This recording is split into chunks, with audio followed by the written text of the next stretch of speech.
Hello, good morning. तो या तो हम लोग शेयर मार्केट में इन्वेस्ट कर सकते हैं या तो म्यूचुअल फंड में। इसके बारे में तो मुझे कोई जानकारी नहीं है कि शेयर मार्केट में किस में पैसा लगाएं किस में नहीं लगाएं।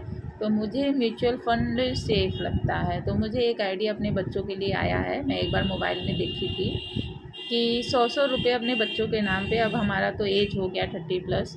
मान लीजिए मैं भी जमा कर सकती हूँ, लेकिन मेरे बच्चों के एज के लिए जो मैं चाहती हूँ कि उनको इस एज पे मिले, तो अभी से मैं उनके नाम पे इन्वेस्ट कर सकती हूँ।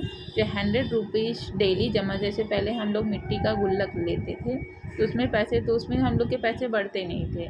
तो हम म्यूचुअल फंड में अरे डेली ना कर सके तो आप 2-3 हज़ार का महीने का भी बांध सकते। ये मुझे आइडिया पसंद आया कि मैं अपने बच्चों को रेगुलर उनके पॉकेट मनी का 10-20 देती हूँ।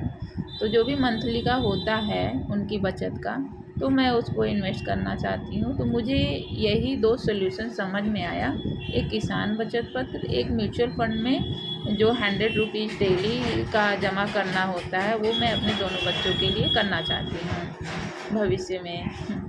मुझे तो यही 2 नियम पसंद आए हैं। तो मैं सोच रही थी इस बारे में, तो मैंने सोचा आपको भी शेयर करूं और आपको भी मैं बताऊं कि अगर आपको ना पता हो तो आप भी अपने बच्चों के लिए ये कर सकते हैं, अगर आपके बच्चे छोटे हैं तो। बुढ़ापे में पैसे की ज़्यादा ज़रूरत नहीं होती। लोग इतना डर रहे हैं ज़िंदगी में कि बुढ़ापे में हमारा कोई ख्याल नहीं रहेगा, तो उस सब में पैसे की ज़रूरत है। तो आपको अपना ख्याल रखने की किसी के ऊपर छोड़ना ही नहीं चाहिए। मैं तो बोलती हूँ भगवान के शरण में जाना चाहिए। भगवान से ज़्यादा ख्याल कोई नहीं रख सकता। और मैं बुढ़ापे में ही ज़्यादा देखती हूँ, लोग इतने गिरते पड़ते हैं लेकिन कभी नहीं उनका हाथ पैर टूटता है।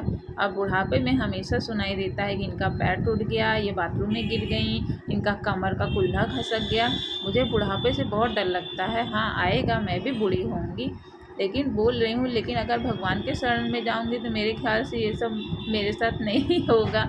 क्योंकि अगर आप पैसे से आखिर में तकलीफ़ तो आपको झेलना ही पड़ेगा ना। अगर आप कभी गिर जाते हैं या कुछ आपको हो जाता है, दवाइयों के खर्च ये यहाँ वहाँ, भगवान के शरण में जाने में कोई पैसे नहीं लगेंगे, ना ही आपको कोई दिक्कत आएगी, आप स्वस्थ भी रहेंगे और आपका अगला जन्म भी अच्छा होगा। मेरे विचार से, आपको मानना हो नहीं मानना हो ये आपके ऊपर है, लेकिन मैं अपनी विचार बता रही हूँ कि मेरे विचार यही हैं कि मैं भगवान के अंत समय में भगवान को दूँ। भले ही ये मनुष्य तन मुझे मिला है, तो मैं मेरे जो भगवान ने बनाया है, तो मैं अपने विचार, अपने मन का, अपनी इच्छा पूरा कर सकूं। तो वो 50 तक मुझे जितने भी चाहत है मैं सब करना चाहती हूँ। अब 50 के बाद मेरी कोई चाहत नहीं, केवल एक चाहत है कि भगवान की शरण में जाऊँ। Thank you, bye.